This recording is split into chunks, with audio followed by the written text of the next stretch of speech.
Leaving my high-security ID on the vanity forced me back to Bethesda at 10 in the morning. It should have been a simple detour.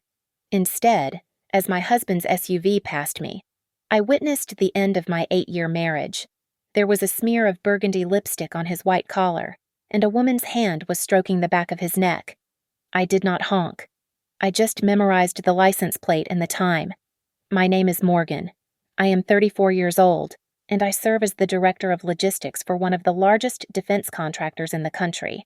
In my line of work, a single decimal point out of place can leave a battalion without ammunition or a convoy exposed to enemy fire. I do not deal in approximations. I deal in absolute certainties, rigid schedules, and contingencies. My life is a grid of perfectly aligned vectors, until this morning, when a simple error in my own routine derailed everything. It was a Tuesday in Bethesda, Maryland. The neighborhood was quiet, the kind of silence that money buys. The lawns were manicured to the millimeter, and the high fences were trimmed to obscure just enough of the sprawling estates behind them. I was supposed to be halfway to Arlington, but my high-security identification badge was sitting on my vanity table. It was a rookie mistake, an oversight I would have reprimanded a junior associate for, but it forced me to turn my sedan around and head back against the flow of commuter traffic. That was when I saw the black Range Rover. It was Julian's car. My husband, a political lobbyist who prided himself on his visibility on Capitol Hill, was supposed to be in a strategy meeting. His calendar, which is synced to mine, listed him as unavailable until 1 in the afternoon.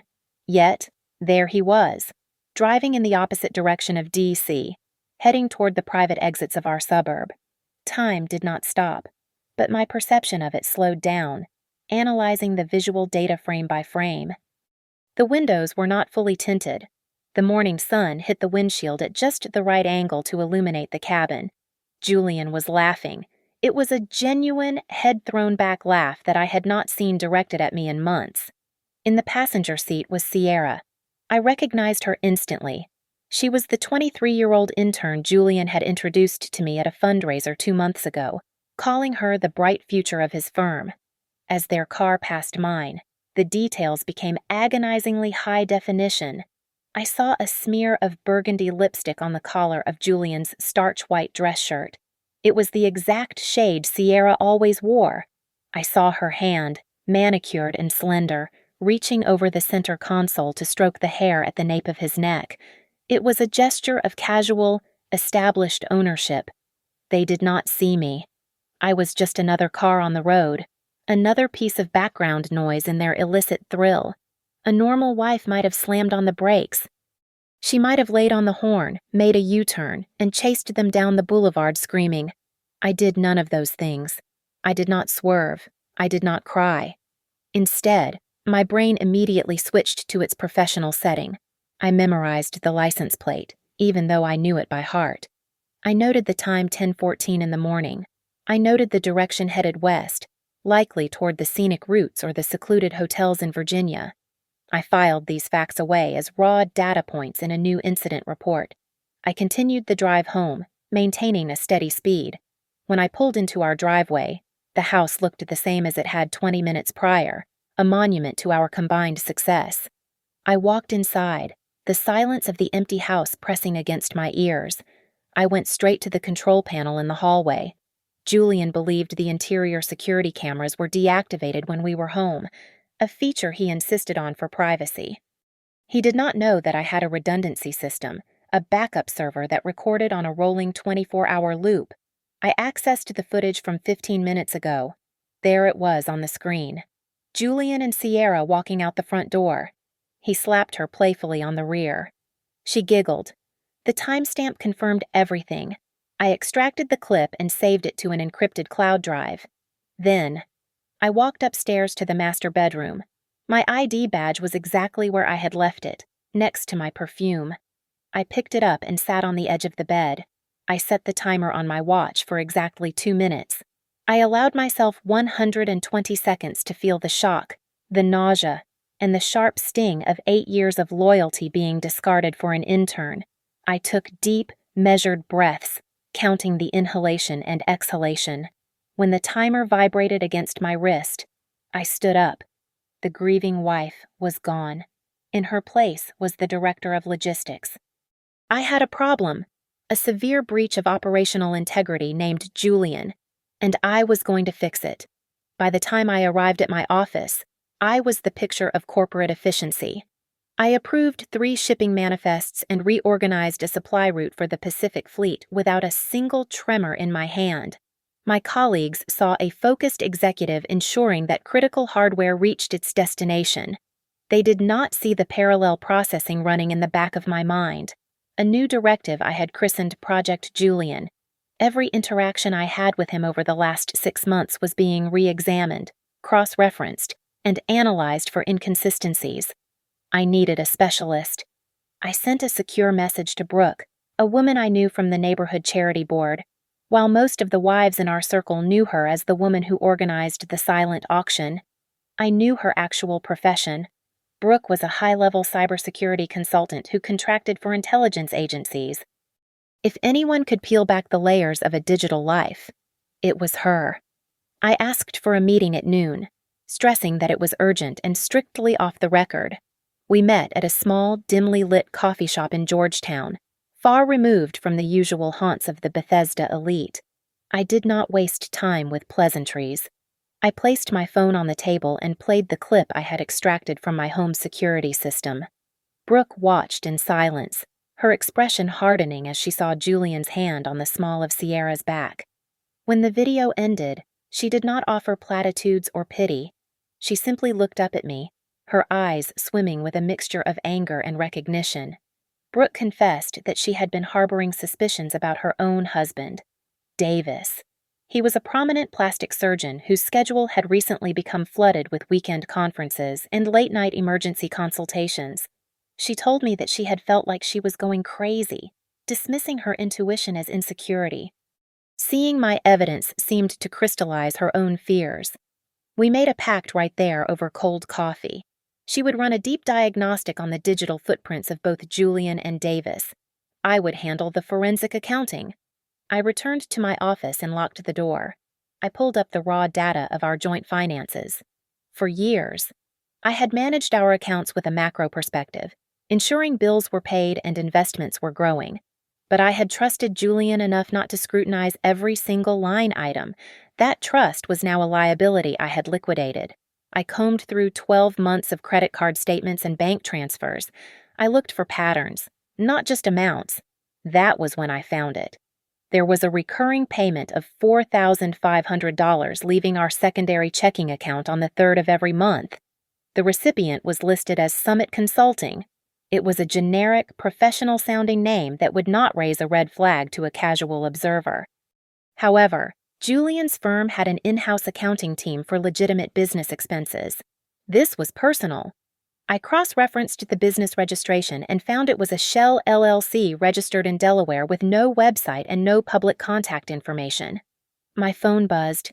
It was Brooke. Her voice was trembling, stripping away her professional veneer. She told me that she had not just found traces of infidelity, she had found a network. She had breached the firewall on Davis's tablet and found an encrypted messaging application disguised as a calculator. When she cracked the password, she found that Julian was a contact. They were not just 2 men cheating on their wives in isolation. They were communicating. Brooke explained that the metadata suggested a high volume of traffic between Julian, Davis, and at least 2 other users. They were sharing locations, cover stories, and what looked like tactical advice on how to manipulate us. This was not a crime of passion. It was organized deception. We were not dealing with straying husbands. We were dealing with a secret society operating right under our noses.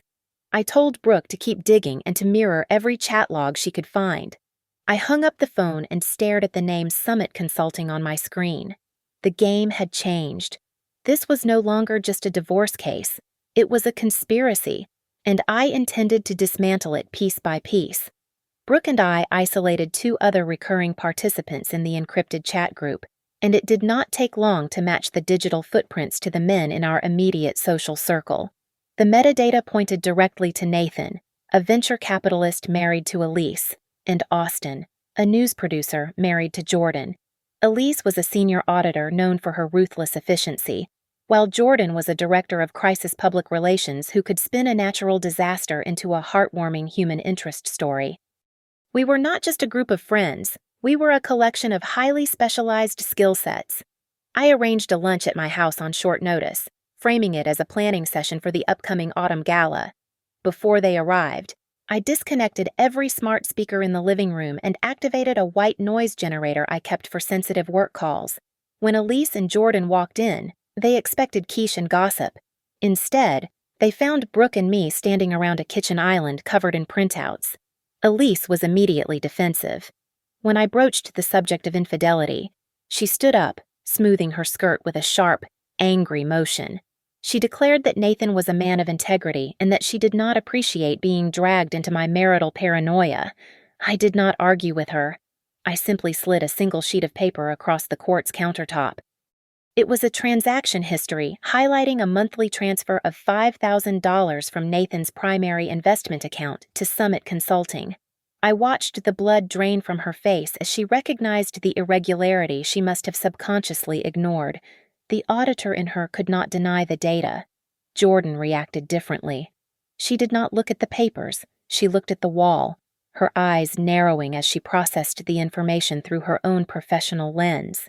She mentioned that Austin had recently changed his grooming habits, upgrading his wardrobe and obsessively whitening his teeth. He had claimed the new look was for high-definition television standards, but Jordan realized it was a rebranding effort for an audience of one.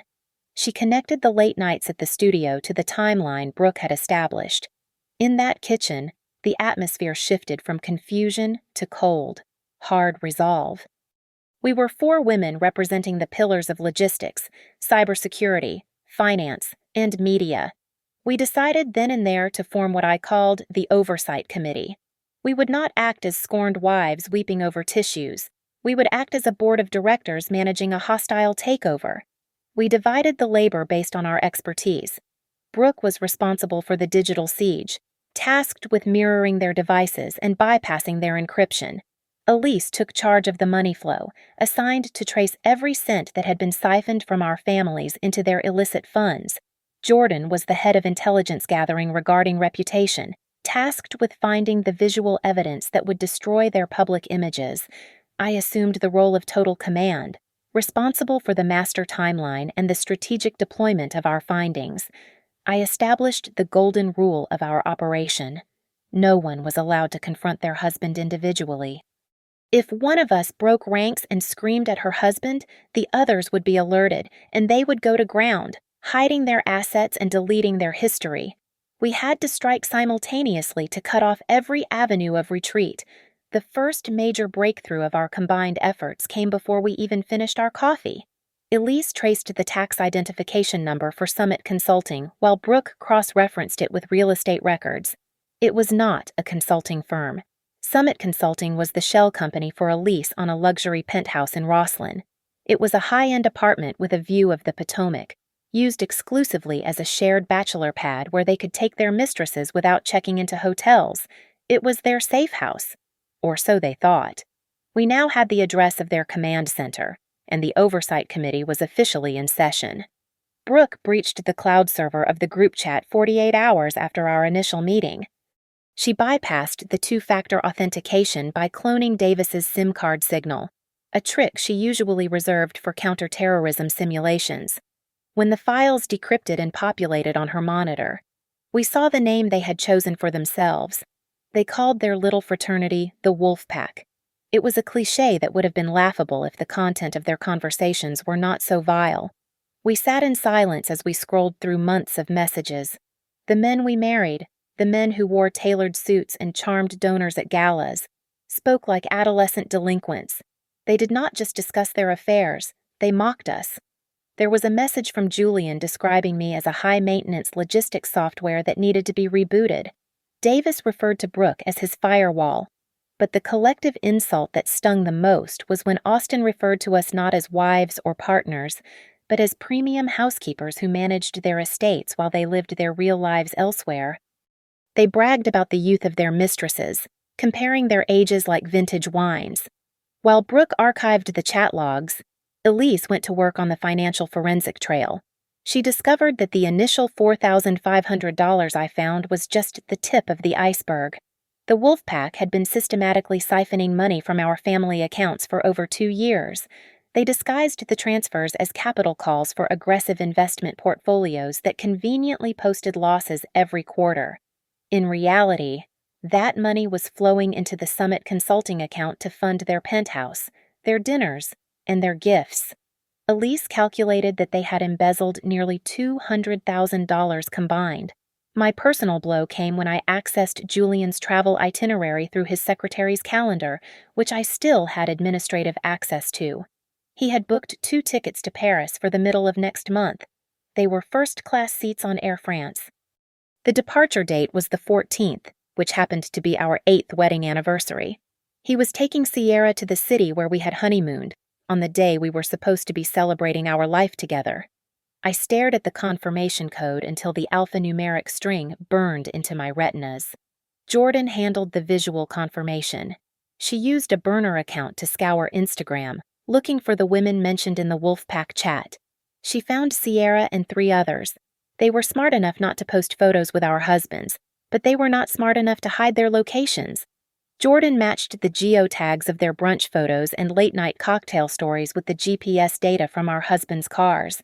She found reflections of Austin in a wine glass and the back of Nathan's head in a mirror selfie. Then, Jordan found the smoking gun that elevated this from adultery to professional misconduct. In a direct message thread, she found proof that Austin was trading favors. He had promised his mistress, an aspiring weather anchor, that he would use his leverage at the network to bypass the hiring freeze and get her a primetime slot. He was not just cheating on his wife, he was compromising the integrity of his newsroom. The most excruciating part of the operation was not the discovery of the lies, but the maintenance of the charade. We had to go home every night and play the roles of the oblivious, happy wives. We had to suppress the urge to vomit when they touched us. We had to maintain the domestic rhythm while our internal worlds were screaming. The next morning, the performance reached its peak difficulty. I stood in the foyer as Julian prepared to leave for what he claimed was a breakfast meeting with a senator. He leaned in to kiss me goodbye. As his face came close to mine, the scent hit me.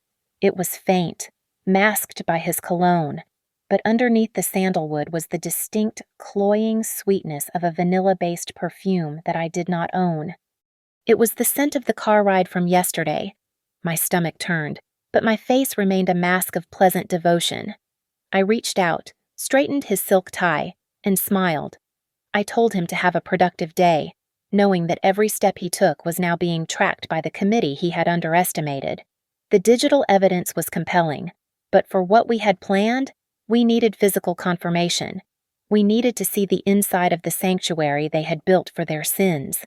The penthouse in Rosslyn was the epicenter of the Wolfpack's operations, and I treated it like a hostile logistical node that needed to be captured. I spent an entire night cross-referencing the GPS data from their cars with the call logs we had intercepted. I built a comprehensive schedule, a heat map of occupancy that told us exactly when the apartment was in use and, more importantly, when it was vulnerable. We hired a private investigator, a former federal agent who knew how to be invisible, but we limited his scope. We paid him $5,000 to set up a long-range camera from a hotel room across the street to monitor the balcony and the windows. We did not want him inside. That risk was reserved for us. Brooke took the lead on the infiltration. She had managed to clone the RFID signal of Davis's key fob while he was sleeping. On a rainy Tuesday afternoon, during a 90-minute window where all 4 husbands were confirmed to be at their legitimate offices, Brooke walked into the high-rise building. She bypassed the lobby security and hacked the electronic lock on the penthouse door in under 40 seconds. What she found inside changed the complexion of our revenge. We expected to find traces of infidelity, and we did, in the form of lingerie scattered on the floor and a refrigerator stocked with expensive champagne. However, Brooke also found a server rack in the walk-in closet.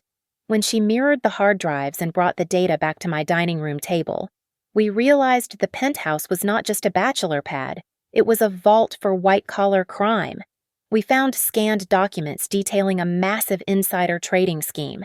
Nathan was placing trades based on non-public information that Austin was gathering in his newsroom before it went to air. We found evidence of bribery. Julian was facilitating kickbacks for defense contracts, the very contracts I was working myself to the bone to fulfill legitimately. They were using the apartment to store the paper trail of felonies that could send them all to federal prison for 20 years. Then came the twist that sickened us even further. We reviewed the internal camera footage Brooke had downloaded. We watched Julian enter with Sierra, as I had expected. But then we watched a video from 3 days prior. Sierra walked in again, but this time she was not with my husband. She was with Nathan. Elisa's husband and my husband were sharing the same 23-year-old mistress. It was an incestuous, tangled web of betrayal that made the bile rise in my throat.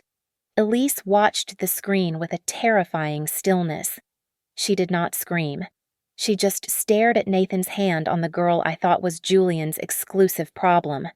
While we were processing this horror, Jordan faced a near disaster in the field. She was at her home, searching Austin's study for physical backups of his financial records. Unexpectedly, the front door opened. Austin had come home 5 hours early to retrieve his passport for a sudden business trip. Jordan had less than 10 seconds to react. She abandoned the search and threw herself onto the living room sofa, burying her face in a throw pillow. When Austin walked in, she delivered an Academy Award-worthy performance of a woman incapacitated by a blinding migraine. Austin, true to form, did not offer to help or get her medicine. He simply grabbed his passport from the desk, stepped over her legs, and left. The final piece of the puzzle was a digital document Brooke found titled The Wolf Pack Rules. It was a manifesto of cruelty. It laid out a step-by-step guide on how to handle a suspicious wife. It included gaslighting scripts, specific phrases designed to make us question our sanity, and a scorched earth legal strategy to hide assets the moment the word divorce was mentioned. They had pre-planned our destruction. Reading that document snapped something inside all of us. The lingering sadness and the mourning for our marriages evaporated instantly. We were no longer heartbroken women trying to make sense of a tragedy. We were an activated sleeper cell. They had planned to leave us with nothing, to take our dignity and our financial security. Now, we were going to ensure they were the ones who ended up with nothing but ash. The original timeline for our counterstrike was centered around a wine tasting event at a 5-star hotel in Virginia. Julian had booked the exclusive underground cellar for a client meeting, which was his code for a weekend getaway with Sierra. He thought he was being clever, hiding his infidelity under the guise of corporate networking. However, as a strategist, I knew that waiting for the enemy to move was a defensive posture. I wanted to be on the offensive. I decided to accelerate the timeline by 48 hours. We were not going to crash their party. We were going to host one of our own. We needed bait that was irresistible, something that appealed to their greed and their inflated sense of self-importance. Jordan took the lead on this phase of the operation. She designed a digital invitation that was a masterpiece of psychological manipulation. It appeared to come from a private equity firm representing a reclusive billionaire who was looking to inject capital into boutique consulting agencies. The email was sent directly to the encrypted inbox of Summit Consulting. It promised an initial investment discussion with 8 figures on the table. We knew our husbands. We knew that the prospect of easy money would override any caution they might have had. They accepted the invitation within 11 minutes. The venue had to be sterile, controlling, and absolute. Elise secured the executive boardroom on the 45th floor of her firm's skyscraper. It was a glass-walled enclosure that offered a panoramic view of the city they thought they owned. The room was soundproofed to industrial standards and, most importantly, it was isolated from the rest of the office floor, which would be empty at that hour. Once they stepped inside, they would be in a fishbowl of our making. Brooke was in charge of the technical infrastructure of the trap. She arrived at the location 3 hours early to rig the room. She set up a multi-screen projection system that would surround the conference table, ensuring that no matter where they looked, they would see the evidence of their betrayal. She also installed a signal jammer disguised as a conference speakerphone. Once the heavy glass doors slid shut, their cell phones would become useless bricks of glass and metal. She programmed the automated locking mechanism to respond only to her biometric authorization. There would be no walking out until we decided the meeting was adjourned. While Brooke wired the room, Elise was assembling the ammunition. She prepared 4 identical leather folios. On the left side of each folio was a petition for divorce, drafted to be unilaterally devastating. On the right side was a dossier of their financial crimes, complete with the tax fraud evidence and the bribery records we had stolen from the penthouse. It was a choice between a life of poverty or a life in federal prison. I took the role of the drill sergeant. I gathered my team in the center of the room for a final rehearsal. I made them practice their lines until their voices were devoid of tremors. I played the role of each husband, throwing insults, denials, and pleas for mercy at them, forcing them to react with stone-faced silence. I instructed Elise that when Nathan inevitably started to cry, she was not to offer him a tissue. I told Jordan that when Austin screamed about his rights, she was to stare right through him. We were not there to argue. We were there to deliver a sentence. The objective had shifted. When I first saw the lipstick on Julian's collar, I wanted a divorce. Now, after seeing the depth of their depravity and the callousness of their planning, I wanted annihilation. We were going to strip them of their assets, destroy their reputations, and burn their careers to the ground. We were not just taking back our freedom. We were repossessing their lives. The clock ticked down the final 24 hours before the event. The air in my house felt pressurized, like the cabin of an aircraft seconds before a rapid descent. Every conversation was a minefield, and every smile was a tactical maneuver. I moved through the rooms like a ghost, observing the life I was about to incinerate. That evening, Julian came home with a velvet box. He handed it to me with a sheepish grin, the kind he used when he was trying to be charming. Inside was a diamond necklace, a delicate chain holding a solitaire stone that caught the light of the foyer chandelier. He told me he just wanted to show his appreciation for everything I did for him. I knew exactly where the money came from. I had seen the withdrawal from the Summit Consulting account 2 days prior. He was not buying me a gift. He was buying himself a clear conscience before he flew his mistress to Paris on our anniversary. I let him fasten the clasp around my neck. I stood in front of the mirror in the hallway and touched the cold stone. I did not feel loved. I felt like a hunter examining a pelt. This was not a gift. It was my first war trophy. I smiled at him in the glass and thanked him, my voice steady, while my mind calculated the resale value. Meanwhile, the digital sphere was buzzing. Brooke was monitoring the Wolfpack group chat in real time. The men were euphoric. They were discussing the mysterious billionaire investor with the excitement of schoolboys. They speculated that this deal could be their exit strategy, their ticket to retiring early and perhaps leaving us sooner than planned. They were so blinded by their own greed that they did not spot the trap. They did not question why a billionaire would meet them in a rented boardroom on a Tuesday night. Their arrogance was our greatest asset. There was one complication. Brooke alerted us to a situation with Davis. His mistress had grown impatient. She sent a text message to his burner phone threatening to send photos to his wife if he did not buy her a new luxury sedan by the weekend. Brooke intercepted the message before Davis even saw it. A weaker woman might have panicked, but Brooke simply took a screenshot, saved it to a secure folder, and then blocked the number on Davis's device. She now had evidence of extortion to add to the pile. She would not let a greedy mistress ruin the timing of our execution. We met for the final time in my garage, standing around the hood of my sedan with our laptops open. The file was named Project Takedown. We clicked through every slide, every video clip, and every bank statement. The presentation was flawless. It was a narrative of destruction that left no room for rebuttal. We stood in a circle and made a pact. We knew that when the moment came, when our husbands looked at us with tears in their eyes, the instinct to nurture would try to surface. We would want to forgive.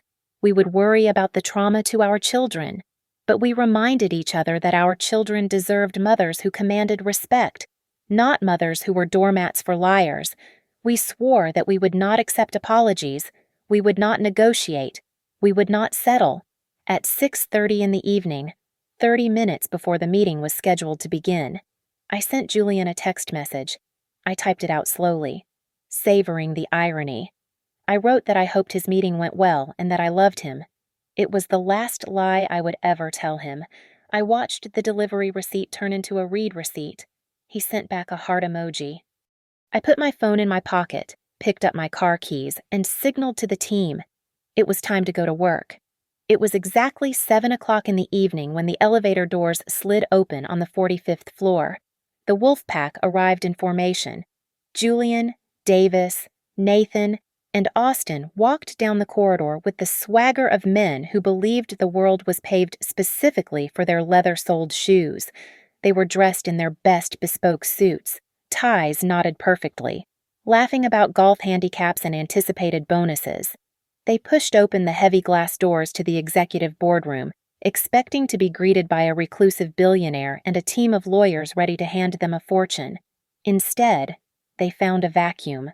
The room was vast and silent.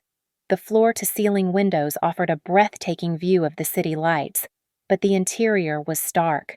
There were no caterers, no waiters with champagne, and certainly no billionaire. There was only a long, polished mahogany table. On it sat 4 thick leather folders, spaced evenly apart, and at the head of the room, a massive projection screen stood dark and imposing. Austin was the first to break the silence, making a joke about the host being fashionably late, but his laugh died in his throat as the glass doors behind them slid shut with a heavy, mechanical thud. The electronic lock engaged with a sharp click that echoed off the walls. Simultaneously, the overhead lights dimmed, plunging the room into a twilight gloom, illuminated only by the glow of the city outside. My voice cut through the darkness, amplified by the surround sound system Brooke had calibrated earlier. I spoke clearly into the microphone from the shadows. "Welcome, gentlemen, to the most significant investment of your lives." The disembodied authority in my tone made them jump. They looked around wildly, trying to locate the source, their confidence evaporating into the recycled air. Then, the side door to the adjoining private office opened. We walked out in a line. Brooke, Elise, Jordan, and I. We were dressed in matching black power suits, a uniform of judgment we had selected with the same care as the evidence we held. We did not smile. We did not wave. We stood with our hands clasped in front of us, forming a wall of executioners. The silence that followed was heavy enough to crush bone. The confusion on their faces morphed into a cocktail of shock and indignation. They looked from us to the locked doors and back again. Julian took a step forward, his brow furrowed in that familiar way he used when he wanted to make me feel small. He demanded to know what was going on. He asked, his voice rising in anger. "Morgan, what the hell are you doing here?" I did not answer him. I did not give him the satisfaction of a verbal spar. I simply raised my hand, holding the presentation remote. I pressed the center button. The massive screen behind us roared to life, flooding the room with harsh, high-definition light. The first image was a close-up, blown up to 5 feet wide. It was the collar of Julian's white shirt, stained with the burgundy lipstick of his intern. Before they could process the image, the slide transitioned to a video clip. It was clear footage of the 4 of them entering the Rosslyn apartment building, high-fiving each other like college boys on spring break. The timestamp was clearly visible. Julian's mouth opened, but no sound came out. The bold text appeared on the screen, burning the title of our presentation into their minds. Part 1. The Investment in Lies. Brooke stepped forward to the control console, her movements precise and unforgiving. She swiped her finger across her tablet, and the screen behind us shifted. The images of the apartment were replaced by a scrolling feed of text messages. It was the Wolfpack group chat in high resolution. The font was large enough that even the men sitting at the far end of the table could read their own words. I watched the blood drain from their faces as their private locker room banter was broadcast in 40-foot letters. The comments about us being glorified housekeepers and the crude, numerical ratings they assigned to their mistresses scrolled by in an endless loop. They could not look at us. They could not even look at each other. The shame in the room was palpable, a physical weight pressing down on their shoulders. Jordan took the floor next. She pressed a button, and a complex diagram appeared on the screen. It looked like a criminal conspiracy map. It detailed exactly who slept with whom, complete with dates, times, and locations. Lines connected Julian to Sierra, and then a red line connected Nathan to Sierra. The time-stamped photos from hotel security cameras popped up next to each interaction, proving they were not at the gym or the office. It was a cartography of filth. Jordan pointed to a grainy image of Austin entering a motel on a Tuesday morning. She cross-referenced it with a text he had sent her at that exact moment, claiming he was in a strategy meeting. The lie was dissected and displayed for all to see. Then Elise stepped up to deliver the financial blow. She did not use pictures. She used spreadsheets. Rows of red numbers filled the screen, detailing every cent they had siphoned from our joint accounts. She highlighted the necklace I was wearing, the first-class tickets to Paris, and the monthly rent for the Rosslyn penthouse. But she did not stop there. She pulled up the scanned documents of the tax evasion schemes and the bribery records we had extracted from their private server. She spoke calmly, informing them that the evidence on the screen was sufficient to ensure they would not just lose their assets, but their freedom. This was no longer a civil matter. It was a federal case waiting to be filed. Austin, unable to handle the suffocation of the truth, slammed his hands on the table and stood up. He started shouting about privacy laws and illegal surveillance, his face turning a blotchy red. He looked like a cornered animal trying to bite its way out of a trap. Jordan did not flinch. She looked at him with ice in her veins. "You do not have any right to privacy when you use my money to pay for your mistress." Her voice was a razor, slicing through his bluster. He sat back down, defeated by the logic of her rage. Nathan crumbled completely. He had always been the weakest of the group. He put his head in his hands and began to sob, the sound echoing in the soundproofed room. He begged Elise to listen, stammering that it was a mistake and that he could fix it. Elise simply slid the leather folder across the mahogany table toward him. She told him to sign it. There was no emotion in her voice, only command. Davis tried a different tactic. He laughed nervously, looking at Brooke with a pleading expression. He claimed the photos were fake, generated by artificial intelligence, and that we were being paranoid. Brooke did not argue. She simply hit play on an audio file. Davis's voice filled the room, crystal clear, complaining to his lover about Brooke's cooking and mocking her age. The room went dead silent. Davis closed his mouth, his defense shattering instantly. Julian looked at me. He did not look at the screen or the files. He locked eyes with me, attempting to summon the charm that had worked on me for 8 years. He walked slowly toward me, ignoring the other women. He spoke softly. "Morgan, we are a team. Teams fix things together." He reached out a hand. I looked at the man I had vowed to love until death. I told him, "You are right. We were a team. But you have just been fired." In the span of 10 minutes, I watched the psychological state of 4 powerful men disintegrate. They had walked in with the arrogance of kings. Then came the anger and the shouting. Then the desperate, frantic denial. Now, as they looked at the dossiers in front of them, there was only despair. They realized this was not a fight. It was a slaughter, and they were already dead. I placed my phone on the mahogany table and set a timer for exactly 5 minutes. The numbers counted down in silence. I gave them the ultimatum with the cool detachment of a hostage negotiator. They had 2 choices. Option A was to sign the divorce papers sitting in front of them. The terms were non-negotiable. We demanded 100% physical and legal custody of the children. We demanded 80% of all liquid assets, retirement funds, and investment portfolios, We demanded sole ownership of our respective marital homes. Option B was the alternative. If the timer reached 0 and those papers remained unsigned, Brooke would hit send on the email draft open on the screen behind us. It was addressed to the senior agent in charge at the Federal Bureau of Investigation's White-Collar Crimes Division, with a blind carbon copy to the investigative desk at the Washington Post. It contained every file, every photo, every spreadsheet, and every recording of their illegal activities. They would lose their licenses, their careers, and their freedom. They would trade their corner offices for federal prison cells. The reality of the situation settled over them like a shroud. They realized that while losing their money and their families was a catastrophe, losing their liberty was an endgame they could not survive. They looked at the door, but it remained locked. They looked at us, but they found no mercy. The air in the room was thick enough to choke on. Julian was the first to break. He looked at me, searching for a trace of the woman who used to organize his birthday parties. But she was gone.